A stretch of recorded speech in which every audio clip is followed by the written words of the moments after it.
you're not taking inspiration from Mudwater and you're a supplement brand, you really need to stop what you're doing and take this analysis of their full funnel and use it for your own supplement brand. And the reason that I love them is because they've turned in their simple product. They've got one product with a few tiny variations, and they've made it into a $500 million brand in just 6 years.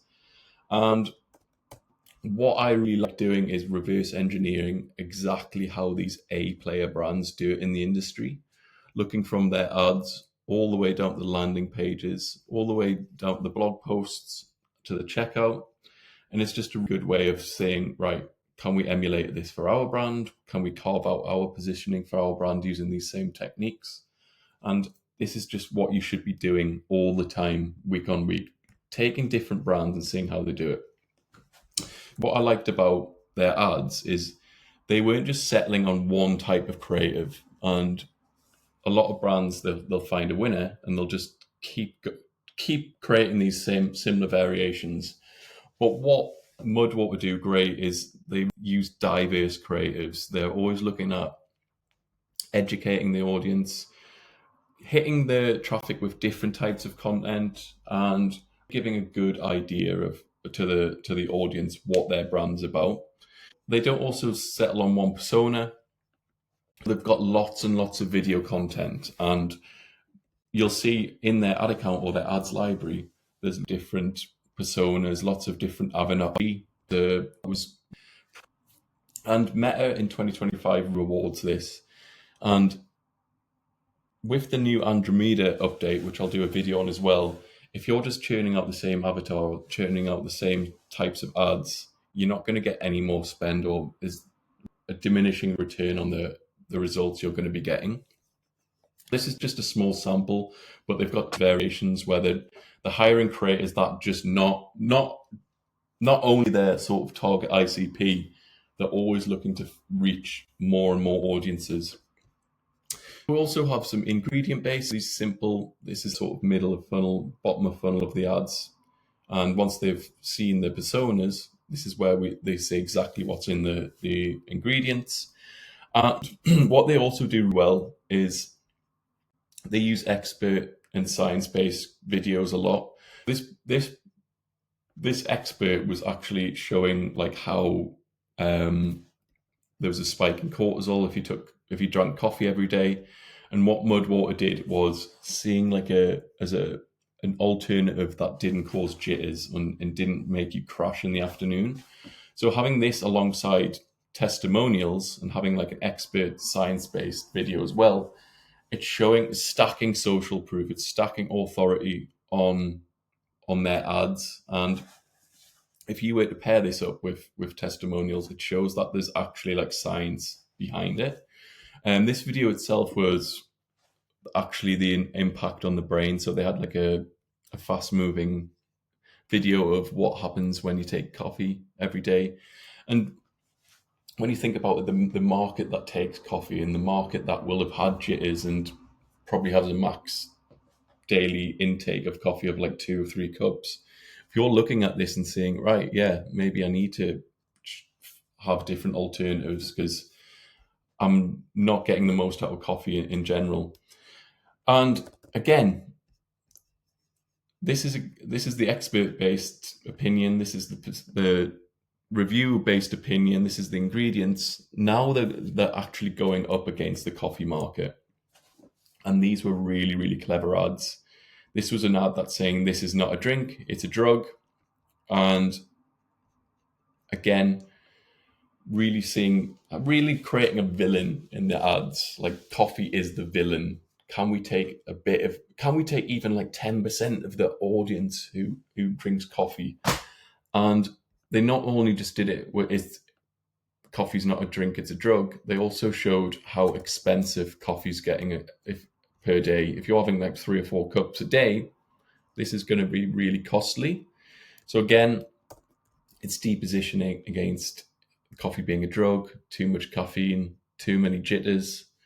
It's stacking it with expert-based science, which you can do as a brand if you can get any sort of scientific benefits from the ingredients you're pushing.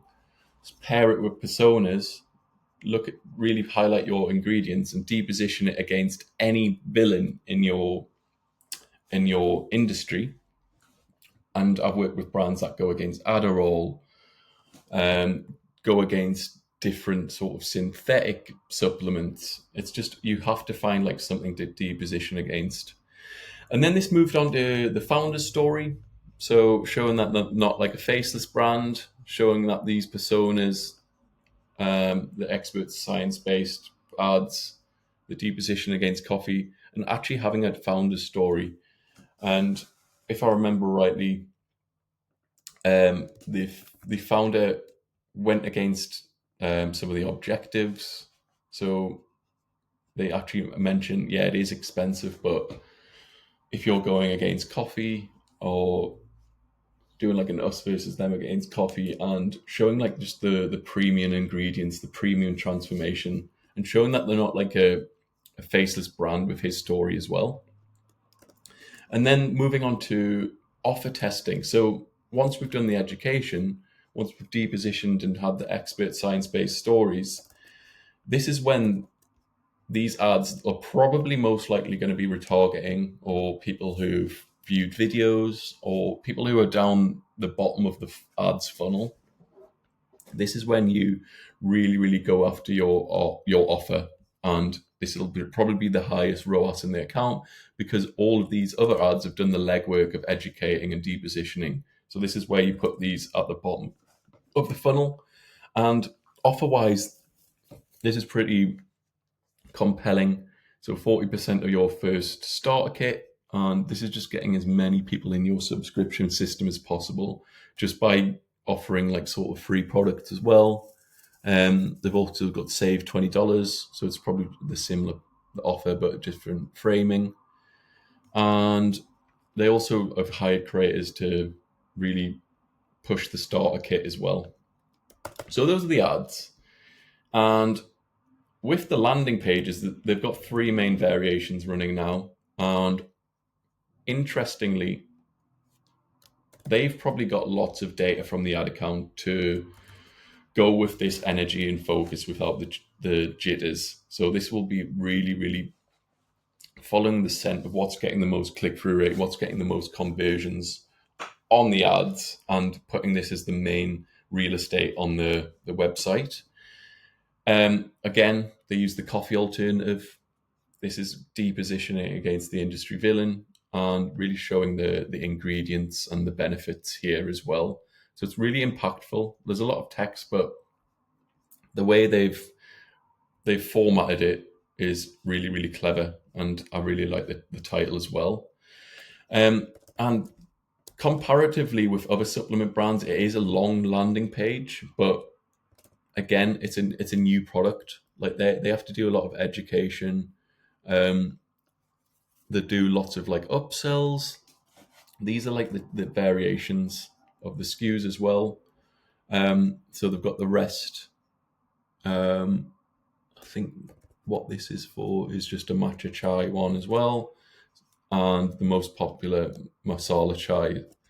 So again, they've got energy and focus, and then a sleep variant from it.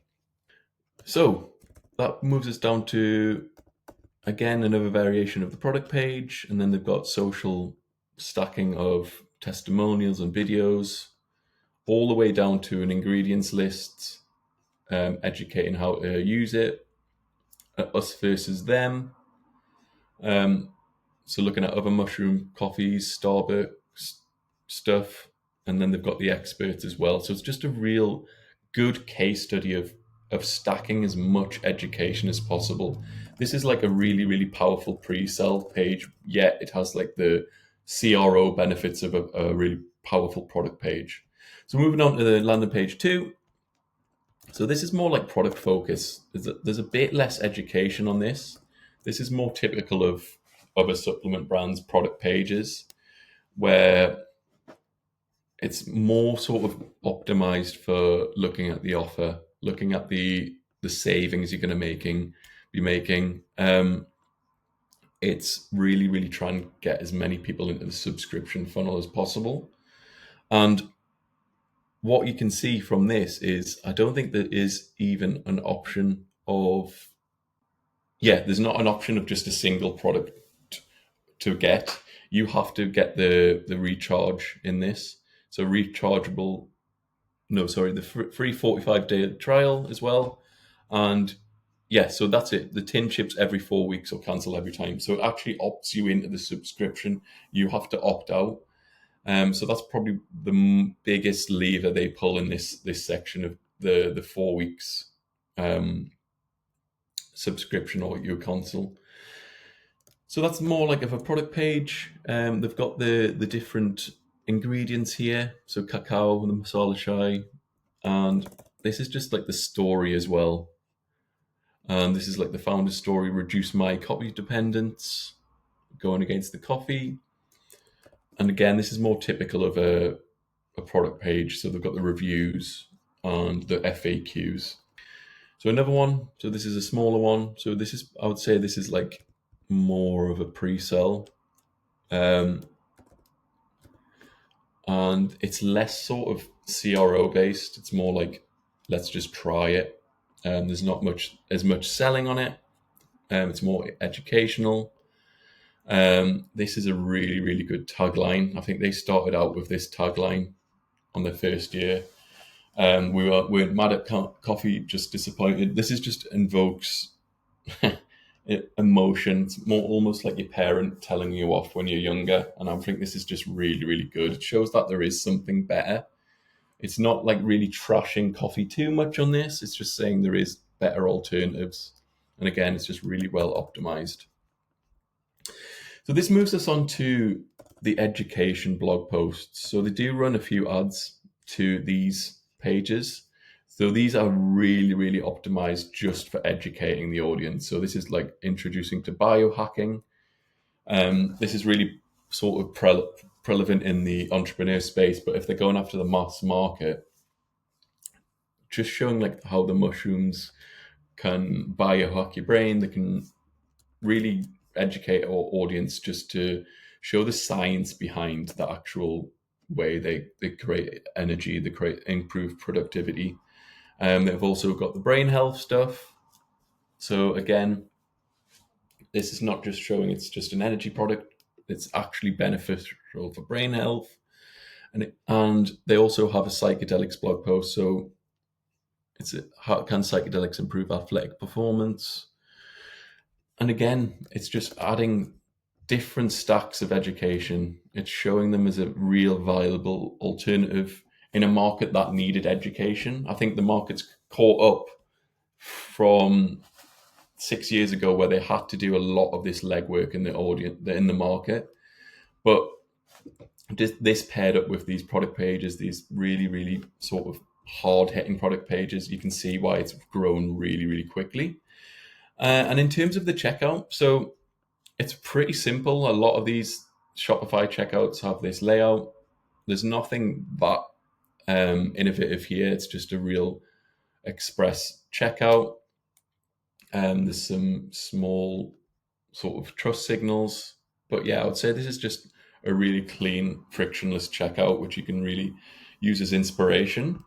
But yeah, I hope you really like this breakdown. I'd say Mudwater is one of my favorite brands. I actually subscribe. And yeah, I hope you like this. If you liked any more of this, we're running these funnel breakdowns weekly. So like and subscribe if you want to get them into your inbox per week. Thank you.